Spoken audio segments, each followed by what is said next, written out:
तनु जिंदा दिली की जीती जागती तस्वीर, उतनी ही सुंदर। दया तो मानो रोम रोम में भरा हो। शादी के बाद पति का परिवार कभी पराया ही नहीं लगा। ननद तो जैसे बहन जैसी, माना देवर, भाई, ससुर तो माता पिता से बढ़कर थे। लेकिन न जाने उन लोगों के मन में क्या था जो प्रत्येक काम में नुक्स निकालना आदत बन गया था। उससे मन होता तो कोई बात करता, नहीं तो नहीं करता। वह चुपचाप एक कोने में डरी सहमी रहती थी। 8-8 दिन बीत जाता था लेकिन कोई बात नहीं करता था। पहली रसोई में बोला गया, हमारे लिए यहाँ बहू 2 साल तक रसोई घर नहीं जाती। तनु ने सोचा माँ बोल रही हैं तब सही है, लेकिन बाहर से आने वालों के सामने सास को यह बोलता सुन कि बहू कोई काम नहीं करना चाहती, उसके आंसू बहने लगते थे। लेकिन उस आंसू को इसलिए किसी की नहीं दिख सकती थी कि सभी यही नहीं कह सकते किसे मना यहाँ लगता।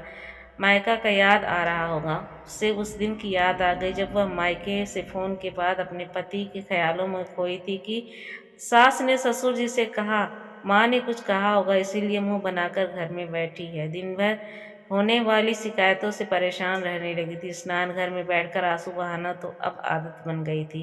किससे कहती, क्या कहती, लेकिन उसके होठों की मुस्कान जो सभी के लिए थे, वह हमेशा उसके दर्द को छुपा देते थे। एक बार उसके पिता आए तब देवर खिड़की से लगाकर बात सुनने की कोशिश करने लगा। पिता के लाख पूछने पर भी क्या हुआ उसने उत्तर नहीं दिए। आंसू बहा सके, उसे डर था कि सत्य उसके पति से दूर ना कर दे। जब कभी खाना बनाने वह जाती तब किसी की आहट सुनकर शीला कहती, तनु जाओ बाहर, यहाँ से आने के वाले के सामने रहोगे तो पापा गुस्सा करेंगे। और फिर उसी आदमी के सामने रोना शुरू। तनु से तो कुछ नहीं कहती। तनु यह सब सुनकर भी चुप रह जाती थी।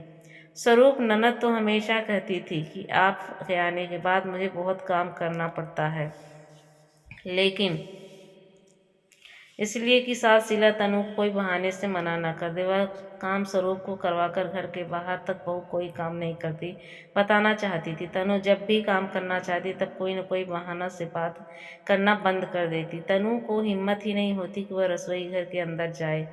तनु माँ बनने वाली थी, उसे खड़े होकर रोटी नहीं बनाई जा रही थी कि स्वरूप ने जाकर माँ से कहा कि अब तो घर में हल्ला शुरू हो गया। तनु अपने आप को आग लगा रही थी। तनु के लाख कहने पर भी उसकी किसी ने नहीं सुनी। एक दिन तनु ने अपने सुना कि माँ ने यह कह रही थी कि जो है जबकि अब तनु माँ बनने वाली। तनु फिर भी अंदर ही अंदर रोकर अपने बच्चे के लिए खाना खाई और अंतर मन में बोल उठी, माँ आप ही तो काम नहीं करने देती हैं। तरुण पिता माता से आज्ञा लेकर तनु को अपने साथ कुछ दिन के लिए ले गया। इसी बीच वरुण देवर की शादी लगी थी। बहुत धूमधाम से शादी संपन्न हुई। नीलू के आते ही घर की रंगत बदल गई। जो अब तक राज कर रही थी उसकी एक नहीं चल रही थी, क्योंकि वह वरुण की पत्नी थी और सभी बातों में अवगत था।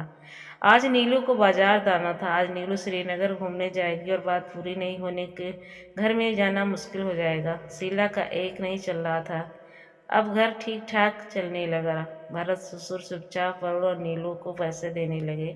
लेकिन एक दिन नीलू ने अपनी आवाज़ की जोर से सास, ससुर और ननद को घर से निकाल दिया। इन लोगों को भटकाने के सिवा कुछ उपाय नहीं था। अब तरुण और सनु को शादी करके रोने के अलावा कोई उपाय नहीं था। भरत सोचने की, जब वो लोग पहली बार गए थे तब मैंने नहीं घर की आने बात कही थी और मेरे कारण वे दोनों दर दर की ठोकरें खाए। आज वही हाल हम लोगों का है। सच कहते हैं इस जन्म के कर्म का फल इसी जन्म में भोगना पड़ता। ओ नहीं जाने कहाँ होंगे मेरे राम, तरुण और सीता तनु। हे भगवान उसे खुश रखना। और सभी पश्चाताप की अग्नि में जल रहे हैं। धन्यवाद दोस्तों, फिर मिलते हैं अगली वीडियो में।